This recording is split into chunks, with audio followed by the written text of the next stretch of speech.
এখন মৃত্যুর জন্য মানুষ পলায়ন করে কিনা? মৃত্যুর জন্য, মৃত্যু থেকে বাঁচতে মানুষ অনেক চেষ্টা করে।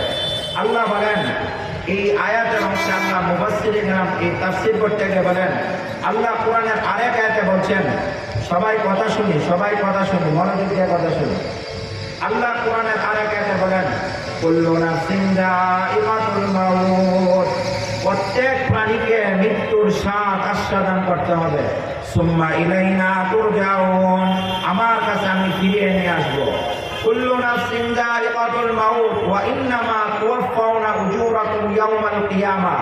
আল্লাহর আয়াতে বলেন, মানুষ মৃত্যুবরণ করার পর দুনিয়াতে সে কি আমল করছে, তুওয়াফাউনা উজুরাকুম ইয়াওমাল কিয়ামাহ, কিয়ামতের ময়দানে আমি তার প্রতিদান দিব। আল্লাহ বলেন, কুল্লু নাফসিন যায়িকাতুল মাউত ওয়া নাবলুকুম বিশ-শাররি ওয়াল খাইরি ফিতনাহ। আমি মানুষকে মৃত্যু দেই, এর আগে আমি মানুষকে সন্তানাদি দিয়ে, ভালো জিনিস দিয়ে, খারাপ জিনিস দিয়ে আমি মানুষকে পরীক্ষা করি। বান্দা আমাকে মনে রাখে কিনা, বান্দা আমাকে বিশ্বাস করে কিনা, বান্দা আমার উপর অটল থাকে কিনা, বান্দা ভালো কাজে, মুসিবতে, খারাপ কাজে সব কিছুর সময় আমাকে স্মরণ করে কিনা। আল্লাহ বলেন, আমি সব কিছুর পরীক্ষা করি। মানুষ, হাদিস শরীফের মধ্যে আছে, মানুষ বিভিন্ন জিনিস থেকে পলায়ন করার চেষ্টা করে, মানুষ মৃত্যু থেকে পলায়ন করার চেষ্টা করে, কিন্তু মানুষ মৃত্যু থেকে পলায়ন করে সে বাঁচতে পারে না। মৃত্যু এমন একটা জিনিস যেটা মানুষের উপর অবধারিত। মৃত্যু এমন একটা জিনিস যেটা ধনী গরিব সকলের উপর এটা অবধারিত। আল্লাহ পাক রব্বুল আলামিন যে কোরআনে বলেন, কুল্লু নাফসিন যায়িকাতুল মাউত, প্রত্যেক প্রাণী মৃত্যুর স্বাদ আস্বাদন করতে হবে। এই যে কথাটা, সবাই মৃত্যুবরণ করবে, এই কথাটা মুসলমান যেভাবে বিশ্বাস করে, হিন্দুরা এইভাবে বিশ্বাস করে কিনা? অবশ্যই হিন্দুরা বিশ্বাস করে তারা মৃত্যুবরণ করতে হবে। কোরআনের কোনো আয়াত যদি তারা নাও মানে, কিন্তু তারা এটা বিশ্বাস করে যে তারাও মৃত্যুবরণ করতে হবে।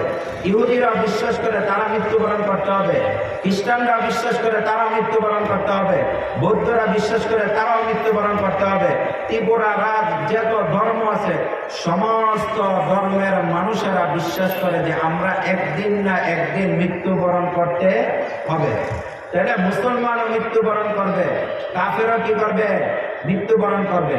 মৃত্যু থেকে পলায়ন করার কোনো রাস্তা নাই। আল্লাহ কোরআনে বলেন, কুল লা ইয়ানফাউকুমুল ফিরারু মিনাল মাউতি আউল কতলি ওয়া ইযা লা তুমাত্তাউনা ইল্লা কালিলা। বান্দা, মৃত্যু থেকে পলায়ন করার জন্য যেতে চেষ্টা করবা, কোনো কাজ হবে না, তুমি পলায়ন করতে পারবে না। আল্লাহ রেখে বলেন, আইনামা তাকুনু ইউদরিকুমুল মাউত, মৃত্যু থেকে তুমি কোথায় পলায়ন করবা?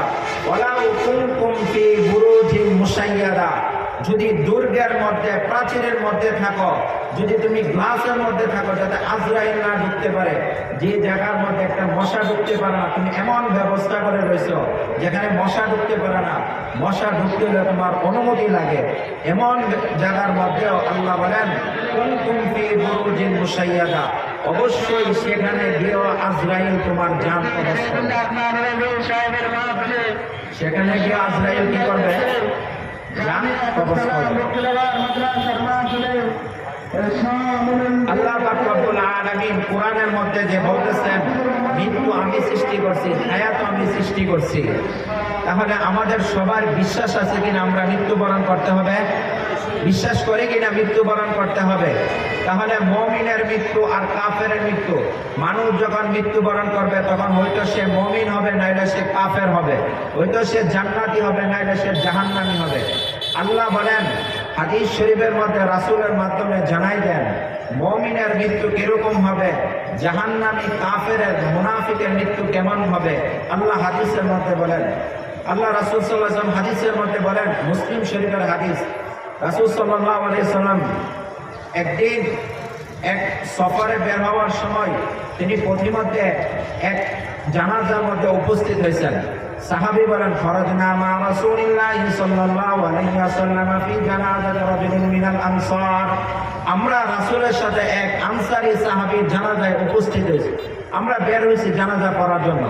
যখন আমরা জানাজা পড়তে বের হইলাম, মনে করেন উত্তর পাড়ার একজন মারা গেল, দক্ষিণ পাড়ার লোকেরা আসছে উত্তর পাড়ার জানাজা পড়তে। তো দক্ষিণ পাড়ার লোকেরা বের হয়েছে। বের হওয়ার পর রাসূল সাহাবীদেরকে নিয়ে বের হয়েছে। বের হওয়ার পর রাসূল একটু সামনে যেয়ে দেখে কবর